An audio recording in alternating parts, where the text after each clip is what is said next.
العلي العظيم. أعوذ بالله من الشيطان الرجيم. بسم الله الرحمن الرحيم.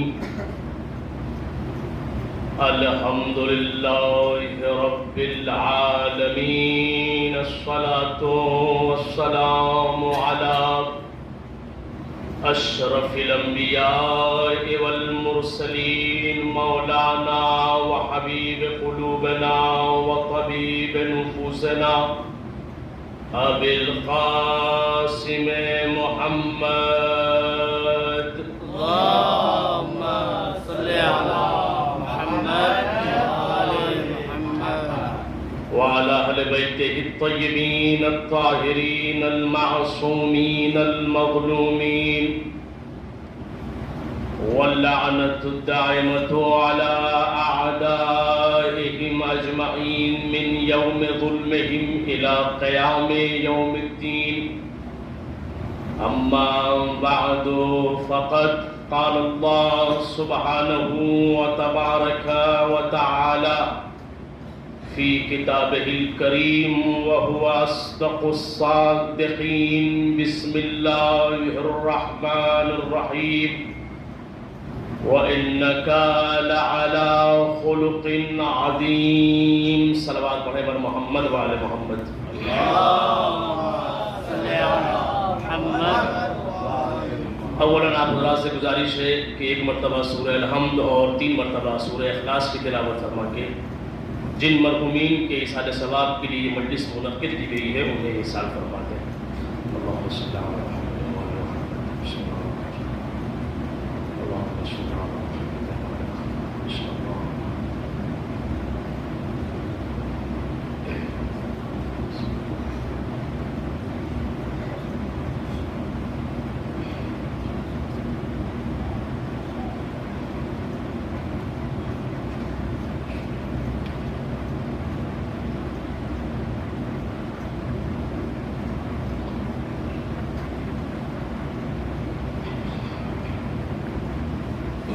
صلوات کا سہارا دیں.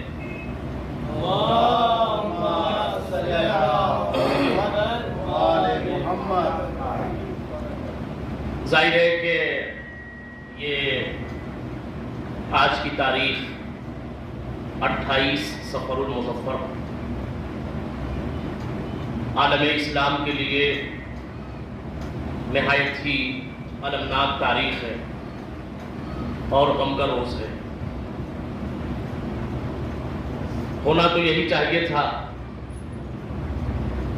کہ عالم اسلام کی ایک ایک فرد کے ہاتھ میں سیاہ پرچم ہوتا اور واہ محمدہ اور واہ حسنہ کی آواز بلند ہوتی.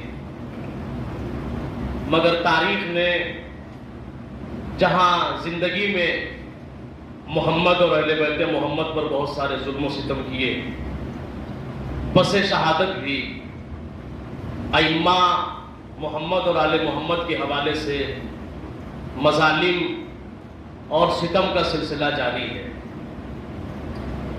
صاحب غم کے لیے غم گسار نہ بننا یہ بھی اس کے حق میں قسم کا ظلم ہے. یہ بات عالم اسلام بخوبی تسلیم بھی کرتا ہے اور دیکھتا بھی ہے، مشاہدہ بھی کرتا ہے. میں تھوڑی سی تمہیدی منزلوں سے گزر کے پھر اپنی اس آیت کریمہ کے حوالے سے گفتگو کہ اگر کسی کے یہاں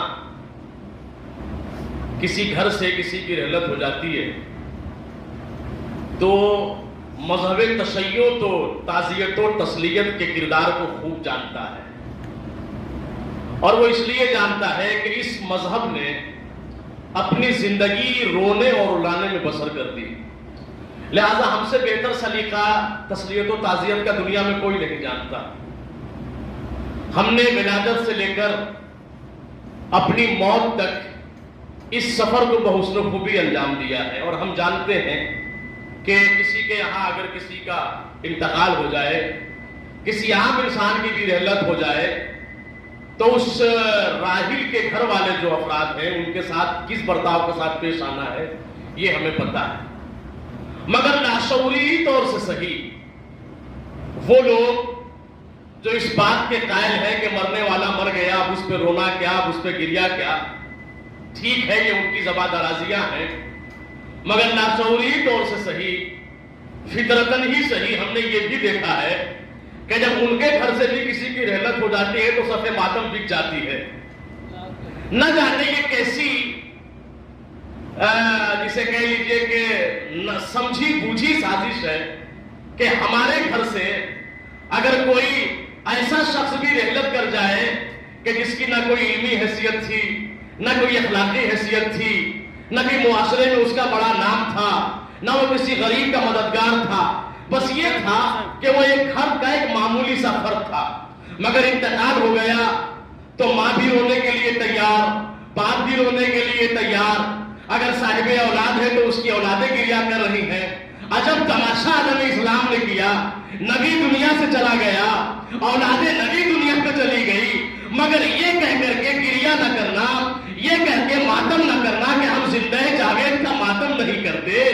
بھائی بات تمہاری صحیح ہے، یہ تو ہم بھی تسلیم کرتے ہیں کہ جو شہید راہ خدا ہوتا ہے وہ مرتا نہیں، مگر فطرت کی آواز کو دبانا یہ دلیل انسانیت نہیں ہے، یہ دلیل حیوانیت ہے۔ اگر انسانیت کا جگر ہے تو مرنے والے پر گریا بھی ہوگا، مرنے والے پر ماتم بھی ہوگا۔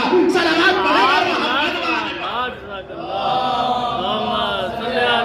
محمد تو اس اعتبار سے بھی اگر اس تناظر کو بھی دیکھا جائے تو عالم اسلام نے بہت بڑے بڑے ستم کیے ہیں۔ اللہ اکبر، مسلمان جس کا کلمہ پڑھے بغیر اپنے آپ کو داخلے دین اسلام نہیں سمجھتا، اور یہ اس کی رحلت کے ایام ہے۔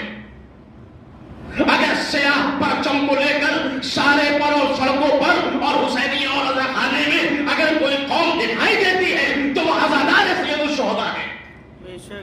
کیا عالم اسلام کو پیغمبر گرامی صلی اللہ علیہ وآلہ وسلم کی رحلت پر گریہ و ماتم کا حق نہیں ہے؟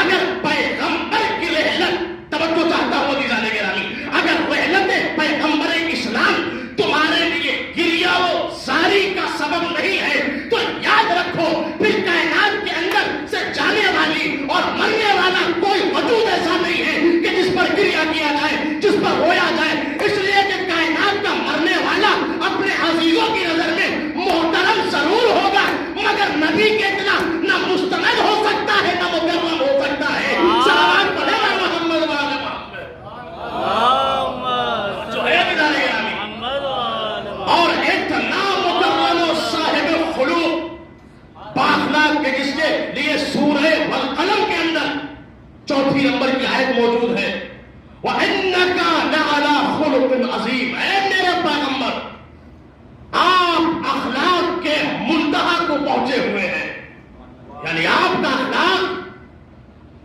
عالم اسلام میں کہ عالم انسانیت و بشریت میں ایسا اخلاق کسی کے یہاں دیکھنے کو نہیں ملتا۔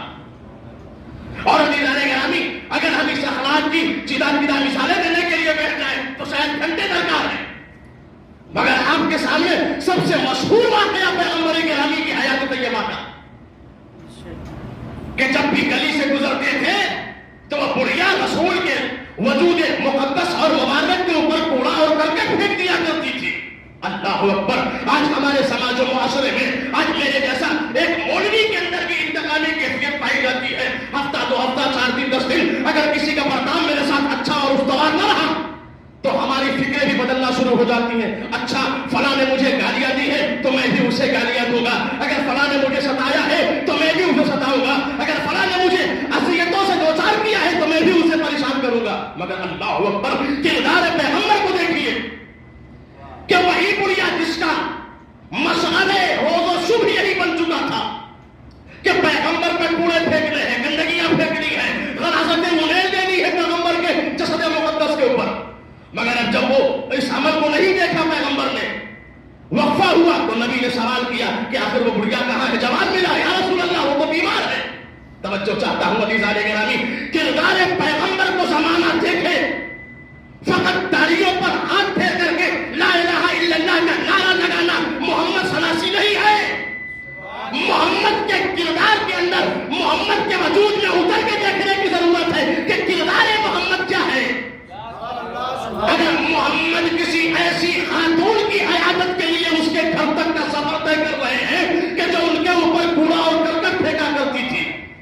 تو پھر پیغمبر گرامی کا یہ عمل ہمارے لیے کیا درس فراہم کر رہا ہے؟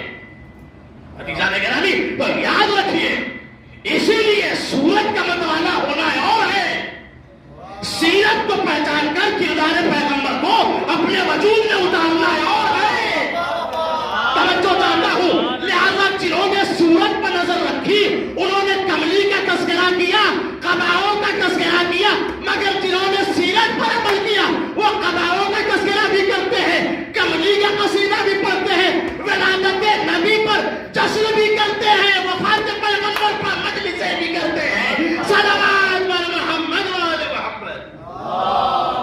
یہ معیار نہیں ہے، قرآن کہہ رہا ہے اِنَّكَ لَعَلَىٰ خُلُقٍ عَظِيمٍ۔ ہے میرے پیغمبر، ہے میرے حبیب، آپ اخلاق کی اعلیٰ ترین مثال ہے۔ تو اگر اعلیٰ ترین مثال ہے نبی اور ہمیں درس اخلاق لینا ہے تو کس کے دہلیز میں جانا ہوگا؟ نبی کے پاس نا۔ مثلا مجھے اگر علم منطق پڑھنی ہے اور ہمارے بھی چھوٹے سے مدرسے اور ہاسٹل میں 10 لوگ ہیں جو منطق کے استاد ہیں، تو ہماری پہلی کوشش یہی ہوتی ہے نا، جو اچھا طالب علم ہوتا ہے، جو اچھا اسٹوڈنٹ ہوتا ہے، اس کی کوشش یہ ہوتی ہے کہ یہ معلوم کرو کہ استاد تو 10 کے 10 ہیں، مگر ان میں ممتاز استاد کون ہے؟ طریقہ تکلم کس کا اچھا ہے، طریقہ بیان کس کا اچھا ہے، سمجھانے کی روش کس کی بہت خوبصورت ہے، کس کا طریقہ ایسا ہے کہ ہم ایک درس میں بیٹھے تو وہ درس کو میرے ذہنوں میں اتار دے۔ لوگ رہنمائی کرتے ہیں، فلاں کے پاس جائیے، فلاں سے درس لیجیے، وہ حوزے کے مشہور استاد ہیں، ان کے شاگرد اتنے کامیاب ہیں، انہوں نے یہاں ترقیاں کی، فلاں امتحان میں نمبر اچھے حاصل کیے۔ ہم جب معمولی سی کتاب پڑھنے کے لیے ایرے پیرے کے سامنے نہیں بیٹھ جاتے تو اگر اخلاق کے بھکاری ہیں تو ہمیں کہیں اور جانے کی ضرورت نہیں، ان کے پاس جانے کی ضرورت نہیں کہ جو خود راستے پر نہیں ہے، بھائی اس کے پاس جاؤ نا جس کے لیے سند بن کے قرآن میں آیت موجود ہے اِنَّكَ لَعَلَىٰ خُلُقٍ عَظِيمٍ۔ اے میرے حبیب، آپ اخلاق کی عظیم ترین منزل پر فائز ہیں۔ صلوات بر محمد و آل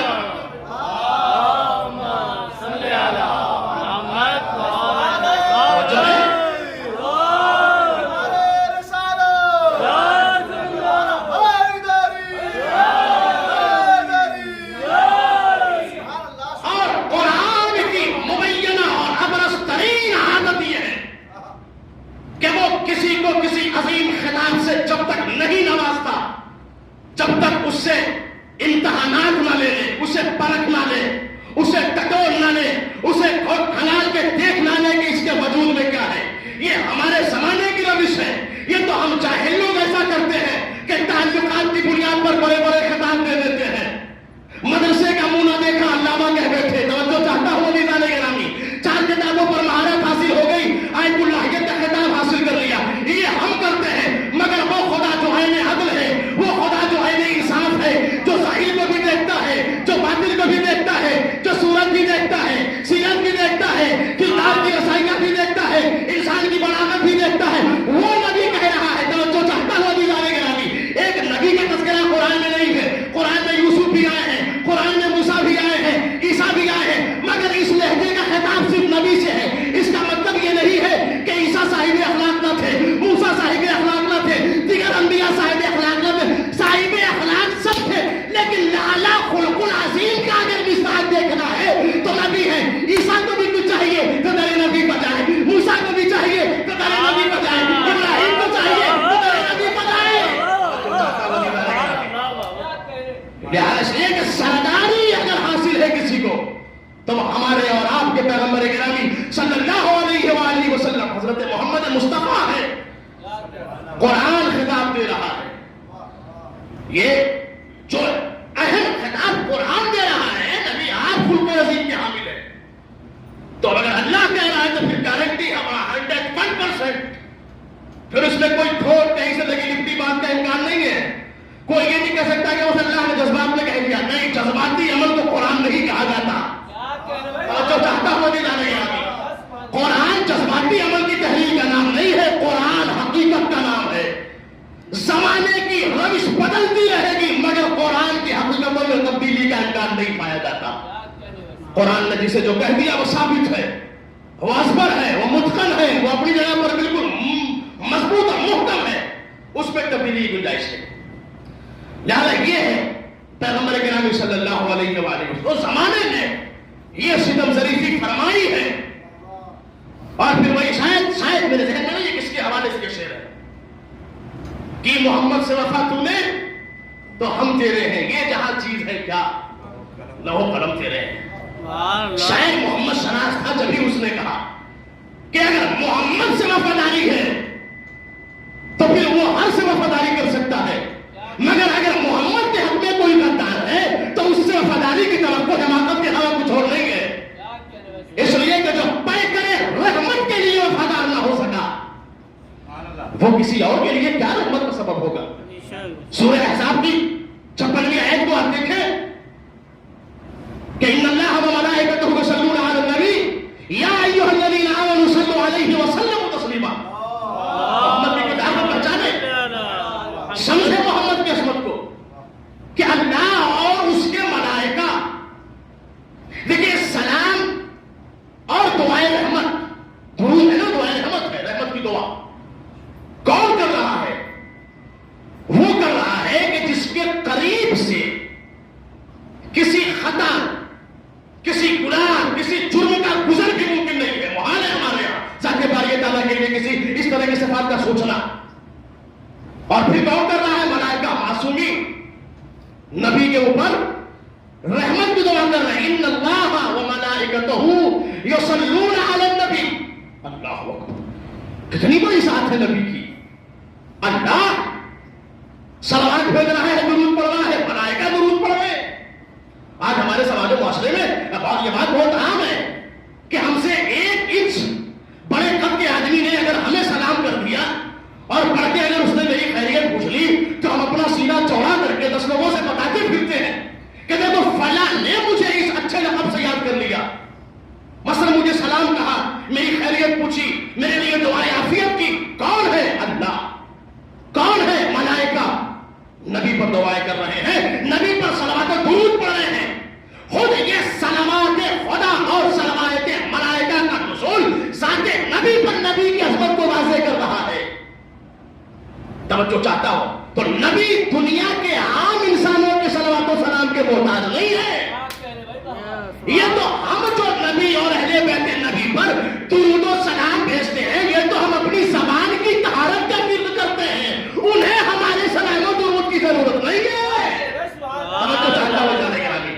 یہ تو ہمیں جب اپنی زبان کو زبان طہارت کا عنوان دینا ہوتا ہے تو ہم اہل بیت کی ذات پر صلوات بھیجتے ہیں تاکہ زبانہ یہ کہے کہ یہ زبان وہ ہے جو چغلیاں نہیں کرتی، جو جھوٹ نہیں بولتی. ارے یہ زبان یہ تو اہل بیت پر درود و سلام بھیجنے سے نہیں تھکتی.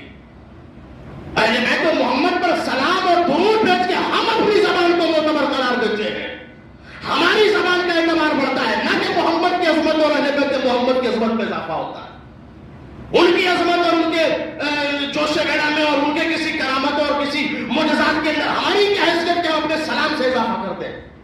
ہم جس کی ذات کے اوپر سلامات بھیج کر کے درود بھیج کر کے ذات خدا فخر کریں، ملائکہ فخر کریں. قرآن میں جگہ دے دینا دلیل ہے کہ اللہ بتانا چاہ رہا ہے کہ دیکھو محمد کو ایسا ویسا نہ سمجھنا. میں درود بھیج کر کے محمد پر بتانا چاہتا ہوں کہ جب کائنات کی سب سے بڑی ذات ہو کر میں خدا محمد کو مستحق کے درود سمجھتا ہوں تو تم سب بھی اپنے لیے محمد کو مستحق کے درود سمجھنا.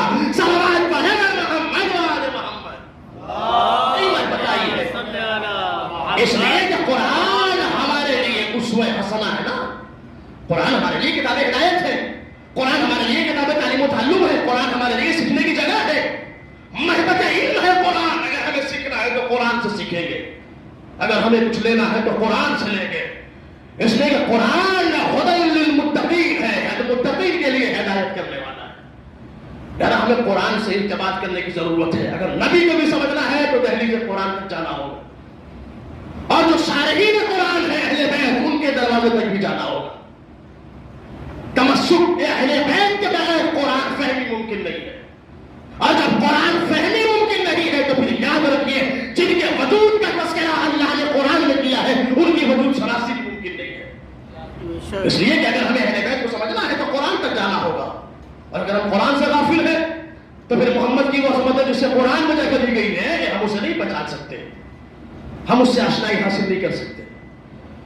تو ایک طرف دعائے رحمت ہے، ٹھیک ہے، اور یہ کام کار حسن ہے، عمل حسن ہے، تبھی اسے قرآن میں جگہ دی گئی اور بتایا گیا. اللہ افتخار کر کے بتا رہا ہے، ملائکہ کا سجدہ کر کے بتا رہا ہے کہ دیکھو اگر تم رحمت چاہتے ہو اور یہ چاہتے ہو کہ اپنے آپ کو دائرہ رحمت میں لے آؤ تو پھر محمد اور اہل بیت محمد پر درود و سلام بھیجو. اور زیادہ دور کہیں جانے کی ضرورت نہیں ہے. اور اگر رحمت سے ہٹ کر لعنت کا مصداق دیکھنا ہے تو اسی کے بعد کی دوسری آیت 97 نمبر کی، ان الذین یؤذون اللہ ورسولہ لعنہم اللہ فی الدنیا والآخرہ. مگر جو لوگ اللہ اور رسول کو اذیت دیتے ہیں تو ان پر اللہ لعنت کرتا ہے، دنیا میں بھی اور آخرت میں بھی. معلوم ہوا کہ ذرا سا فرق ہے. اگر دائرے رحمت میں آنا ہے تو درود بھیجو، اگر دائرے لعنت میں آنا ہے تو انہیں اذیتیں دینا ضرور کر دو. صلوات بر محمد و آل محمد. آج زمانہ کچھ بدلتا ہے، ہم سے لڑنے کے لیے تیار ہے، ہمیں گالی کی کہہ دیتا ہے، ہمیں سب کچھ نہ جانے کیسے کیسے اتہامات ہمارے کندھے پر رکھ دیے جاتے ہیں. وہ اس لیے کہ ہم نے لعنتیں کر دی. بھائی لعنت ہم نے نہیں کی ہے، لعنت تم پہ قرآن کر رہا ہے. تم نے اپنے عمل و کردار سے اپنے آپ کو مستحق لعنت بنایا ہے. یہ تو قرآن کا تقاضا ہے، تم نے اللہ کو وصیت نہ دی ہوتی. اچھا دیکھیے، اہل بیت علیہ السلام سے اور محمد سے خاص طور سے چونکہ حبیب خدا ہے نا، یہ نہ جانے کیسا لگاؤ پروردگار عالم کی ذات کو رہا ہے کہ جہاں جہاں ان کا ذکر رکھا ہے تھوڑے سے ہی آگے پیچھے پر اپنا تذکرہ بھی بیان فرمایا ہے. اللہ جانتا ہے کہ اگر میری ذات کے لیے کوئی تعریف اور تعارف کا سبب بن سکتے ہیں تو وہ یہی محمد اور اہل بیت محمد ہے. ان الذین یؤذون اللہ ورسولہ. اور یہ کیا ہے؟ ہم محمد کی حیثیت سمجھ میں آتی ہے، توجہ چاہتا ہوں ذرا گرامی. محمد کے لیے حیثیت ظاہری کا تصور سمجھ میں آتا ہے کہ محمد مدینے یا مکی کی گلیوں میں ٹہل رہے ہیں، کسی نے پتھر مار دیا، حیثیت ہو گئی محمد کو. کسی نے بھی غلط بات کہہ دی، محمد کو حیثیت ہو گئی. کسی نے تانے اختر دے دیا، پیغمبر کو حیثیت ہو گئی. مگر پروردگار تو جسم و جسمانیت سے خالی ہے، تیرے یہاں ایسی حیثیت کا تصور ممکن نہیں ہے. تو پھر یہ یؤذون اللہ کا کیا مطلب ہے؟ عجب نہ ہو قدرت آواز دے کہ دیکھو اذیت ہمیں جب پہنچے گی جب محمد کو اذیت پہنچائی جائے، اس لیے کہ ہمارا کنیکشن محمد اور اہل بیت محمد سے ہے. صلوات پڑھیں بر محمد و آل محمد. اگر جس نے محمد کو وصیت دی اس نے اللہ کو وصیت دی، جس نے علی کو وصیت دی اس نے اللہ کو وصیت دی، جس نے فاطمہ کو وصیت دی اس نے اللہ کو وصیت دی. حدیث آپ کے اذہان میں موجود ہے. میں جاہل عوام میں درمیان نہیں، علماء تشریف فرما ہے. آپ خدا سے بہتر کون جانتا ہے اس نسبت کو اور اس ترتیب کو. لہذا عزیزان گرامی، پروردگار عالم نے محمد کی تصویر کو قرآن کے اعتبار سے بھی بہت اجاگر کیا ہے. کہیں خطاب کیا ماما محمد اللہ رسول. دیکھیے خدا بھی جو ہے نا زمانے اور منافقین کے ذہن اور ان کے اذہان سے واقف تھا. کہتے تھے کہ یہ محمد ہیں تو نہیں. کبھی کبھی یہ ہمارے سماج و معاشرے میں ہوتا ہے، اگرچہ کہ یہ چیز پیغمبر کے لیے سنی جا سکتی. کبھی کبھی ہمارے اور آپ کے ذہنوں میں کوئی انسان ہوتا ہے اور بڑا قبیح ہوتا ہے، وہ مثلا ہم اسے بالکل لائک نہیں کرتے، بالکل پسند نہیں کرتے، مگر مثال کے طور پہ وہ جس عہدے پر بیٹھا ہے وہ عہدہ یہ کہتا ہے کہ بھائی اس کا احترام کرو. توجہ ہے، مثلا ایک معاشرے کے اندر ایک انسان ہے، نماز نہیں پڑھتا، روزہ نہیں رکھتا، بدکاریاں کرتا ہے، شراب پیتا ہے، معاشرے میں بہت اچھے تصویر اس کی نہیں ہے، لوگ نہیں پہچانتے، نہیں جانتے، مگر ہاں پڑھا لکھا ہے تو ایک اسکول ہے، ایک کالج کا پرنسپل ہے وہ. تو اب وہ اسے از لحاظ انسان آپ اس کا احترام کریں یا نہ کریں، اس کی چار باتیں مانے یا نہ مانے، مگر از لحاظ منصب آپ اس کا احترام ضرور کریں گے. چونکہ آپ کو یہ پتا ہے کہ ٹھیک ہے معاشرے کا بہت برا انسان، مگر ہماری اس کالج سے ملنے والی سرٹیفکیٹ جب تک معتبر نہ ہوگی، جب تک اس کی سگنیچر نہ ہو جائے، توجہ چاہتا ہوں، تو کبھی کبھی زمانے کے ڈر سے، کبھی کبھی زمانے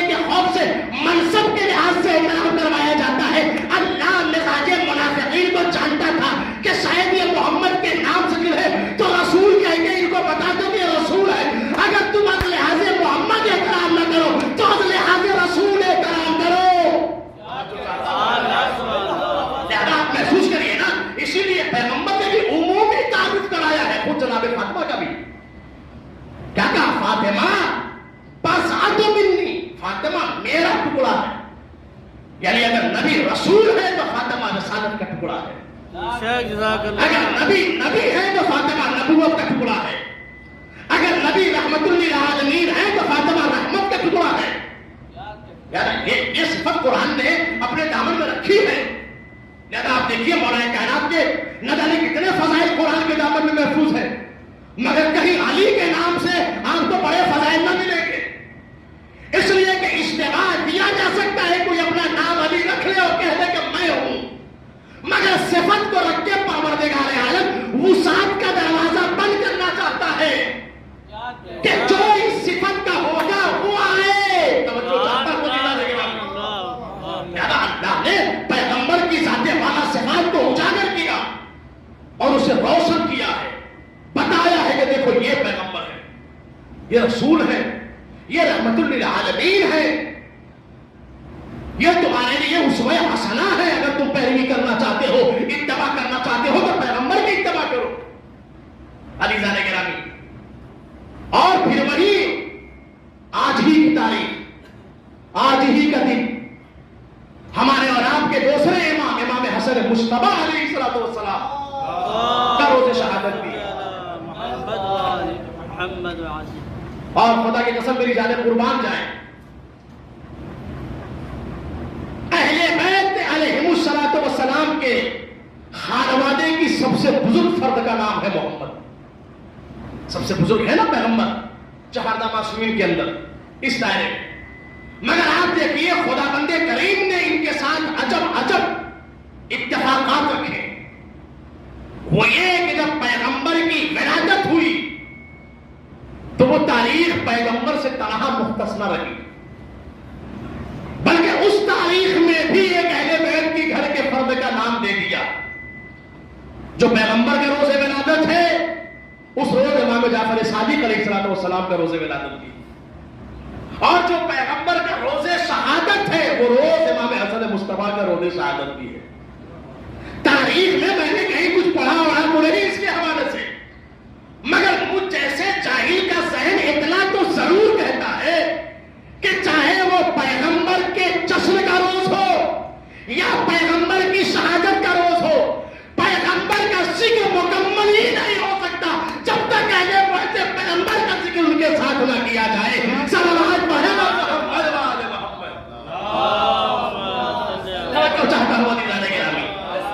لہذا روز ولادت پیغمبر اکرم کی خوشی جب مکمل ہوگی جب ذکر امام جعفر صادق علیہ السلام بھی ہو، اور حق ذکر مصیبت پیغمبر اکرام بھی جب ادا ہوگا جب ساتھ میں ذکر امام حسن مجتبی علیہ السلام.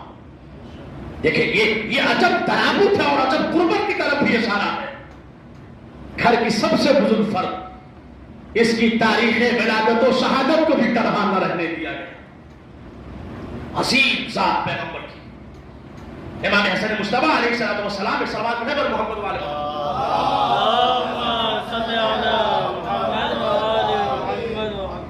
علامہ مجلسی بحار الانوار کی تصویر میں بیان فرماتے ہیں کہ ایک مرتبہ امام حسن مجتبی علیہ السلام ایک سواری پہ سوار ہو کر کے نکلے، کسی سفر کے لیے طرف عازم تھے، امام چلے جا رہے تھے. تو ایک شامی شخص امام کی طرف پڑھا اور پڑھنے کے بعد اس نے امام پر سب و شتم کرنا شروع کر دیا. یعنی جسے ہم اپنی زبان میں کہتے ہیں اور فور، یعنی گالیاں نعوذ باللہ امام کو، امام حسن مجتبی کو اور ان کے والد بزرگوار مولا کائنات حضرت علی ابن ابی طالب علیہ السلام کو اس نے سب و شتم کیا. امام سنتے رہے اور امام نے کچھ کہا نہیں. امام نے اپنا لہجہ بدلا. دیکھیے اہل بیت کے گھرانے کے لوگ اپنے عمل سے کیسے لوگوں کی تربیت کرتے ہیں، ہمیں سمجھنے کی ضرورت ہے. زمانہ ٹھیک ہے، کملیہ قابل تعریف ہے محمد کی، محمد کا چہرے مبارک قابل تعریف ہے، مگر یاد رکھیے ہم سے حسن صورت کا مطالبہ نہیں کیا گیا ہے، حسن سیرت کا مطالبہ کیا گیا ہے. اور ہم اپنے عمل کو حسن کا سرٹیفکیٹ جب دے پائیں گے جب ہماری سیرت محمد سے ٹیلی کرتی ہو، جب ہماری سیرت علی سے ملتی جلتی ہو، جب ہماری سیرت حسن سے ملتی جلتی ہو. لہذا اگر ہمیں ان کو اپنی سیرت میں اتارنا ہے تو ان کے حیات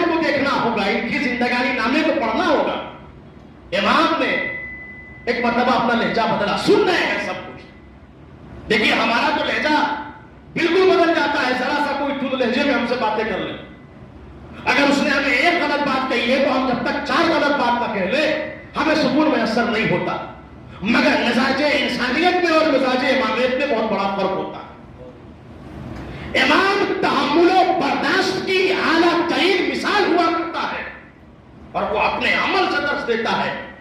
اپنی زبان سے جہاں ضرورت ہوتی ہے زبان کی وہاں، جہاں عمل کی ضرورت ہے، جہاں کردار دکھانے کی ضرورت ہے وہاں ہمارے ائمہ کردار پیش کرتے ہیں. امام نے فرمایا تو مجھے کیوں ایسے کہہ رہا ہے، کیوں میرے بابا کو برا بھلا کہہ رہا ہے. وہ جو اس کی زبان سے گالیاں چل رہی تھی وہ رک گئی. وہ سب و شتم کا سلسلہ ختم ہو گیا، ٹھہر گیا وہ ایک دم سے. امام نے کہا بتا اگر تجھے کسی شے کی ضرورت ہے تو میں تیری ضرورت پوری کر دیتا ہوں. اگر تجھے مال و دولت چاہیے تو میں تیرے لیے مال و دولت فراہم کر دوں گا. اگر تجھے کسی سواری کی ضرورت ہے تو میں تیرے لیے سواری کا انتظام کیے دیتا ہوں. بتا تجھے کیا چاہیے. توجہ چاہتا ہوں عزیزان گرامی. اس نے ایک مرتبہ امام کی طرف مخاطب ہوا. امام نے کہا ایسے نہ کر،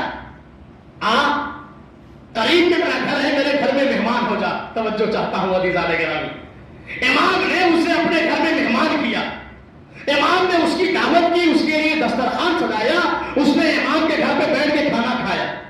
امام کے اخلاق سے اتنا متاثر ہوا کہ جب امام کے گھر سے نکلنے کا ارادہ کیا تو کہتا ہے اشہد انک خلیفۃ اللہ فی الارض، میں گواہی دیتا ہوں کہ تم اللہ کے جانشین ہو اس زمین کے اوپر.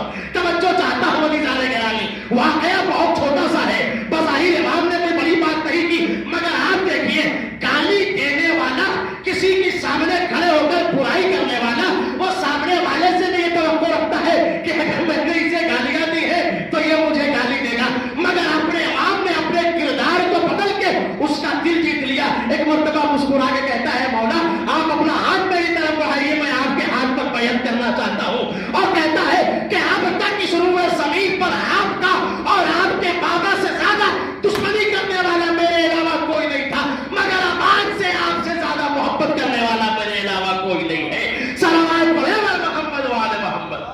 یہ کردار ہے، کردار حسن جسے تصویر محمد کہا جاتا ہے. امام حسن مصطفیٰ کو تصویر محمد کہا جاتا ہے. اخلاق میں حسن محمد کی تصویر ہے، شجاعت میں حسن محمد کی تصویر ہے، بردباری میں حسن محمد کی تصویر ہے. جس آئینے میں دیکھیے محمد آپ کو حسن کی طرح دکھائی دیں گے اور حسن آپ کو محمد کی طرح دکھائیں گے. عزیزان گرامی، امام نے اپنے کردار سے اس بد زبان و بد ذہن انسان کا کیسے علاج کیا. ہمارے اندر اس کے لیے ہمارے لیے اس کے اندر درس ہے کہ اگر واقعی ہم امام کے چاہنے والے ہیں تو بہت جلدی کسی کے اوپر آگ بگولا نہ ہو جایا کرے. سامنے والے کو موقع دے سنبھلنے کا، سوچنے کا. اگر امام نے بھی اس کے پتڑاک کے مقابلے میں پتڑاک کر دیا ہوتا تو یاد رکھیے کہ جو آج امام کو 4 گالیاں دے رہا تھا، شام ہوتے ہوتے وہ امام کو 4000 گالیاں دیتا. مگر امام نے اپنا کردار بدل کر کے اس کی کس نزاکت کے ساتھ ہدایت کر دی کہ جو اب تک زبان گالیوں سے نجس ہو رہی تھی وہ کلمہ طیبہ کو زبان پر ظاہر کر کے طہارت کی سمجھ لے کے چلا گیا. سبحان اللہ. اور امام کا ہاتھ اسے میسر ہو گیا اور اس نے کہا کہ مولا میں آپ کی ولایت کا اقرار کرتا ہوں، مولا میں آپ پر اور آپ کے بابا پر ایمان لاتا ہوں. تو عزیزان گرامی، یہ سواد وہ ہے کہ جو منابع ہدایت ہے عالم انسانیت کے لیے. ان کا دروازہ کھلا ہوا ہے، اس دروازے میں کمی نہیں ہے، ہمیں سلیقہ طلب نہیں ہے. وہ تو آئے ہی اسی لیے ہیں، وہ تو برگزیدہ ہی اسی لیے کیے گئے کہ ہماری ہدایت کریں، ہمیں صحیح راستے پر لگائیں، ہمیں جہالت سے نکال کر کے علم کی روشنی ملائیں. قدم قدم پہ ہماری ہدایت کی ہے، چاہے وہ پیغمبر گرامی ہو. اور میں یہاں پر ایک جملہ، جب بھی پیغمبر اسلام کے حوالے سے مجلس پڑھنے کا موقع ملتا ہے تو میں ایک جملہ ضرور کہتا ہوں کہ فعل علی کو فعل علی نہ سمجھا جائے، فعل حسن کو فعل حسن نہ سمجھا جائے، فعل حسین کو فعل حسین نہ سمجھا جائے، بلکہ جملہ پڑھ کے کہوں کہ علی کے ہاتھوں سے فتح ہونے والی ہر جنگ جنگ محمد ہے، اور امام حسن کے ہاتھوں سے برپا ہونے والی ہر صلح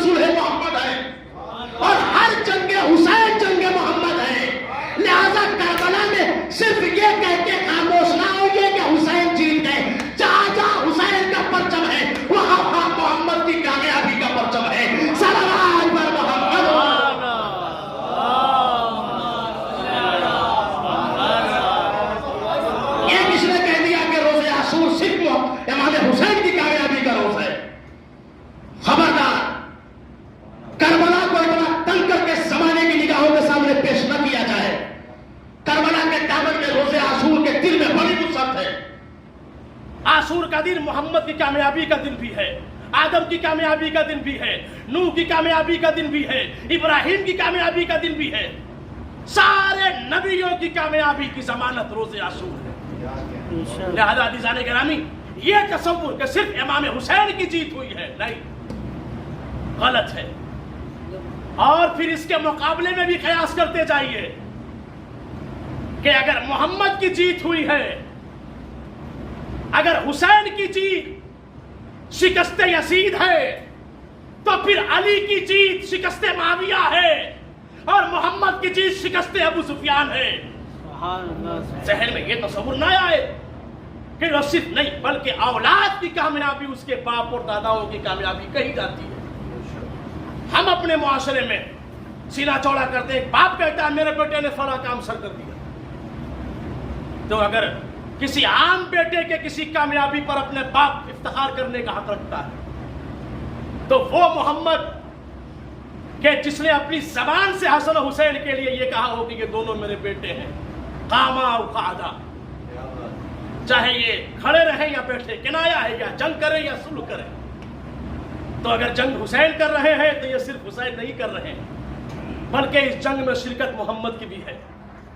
اور اگر حسن صلح کر رہے ہیں تو یہ صلح صرف حسن کی نہیں ہے، بلکہ اس صلح میں شرکت محمد کی بھی ہے.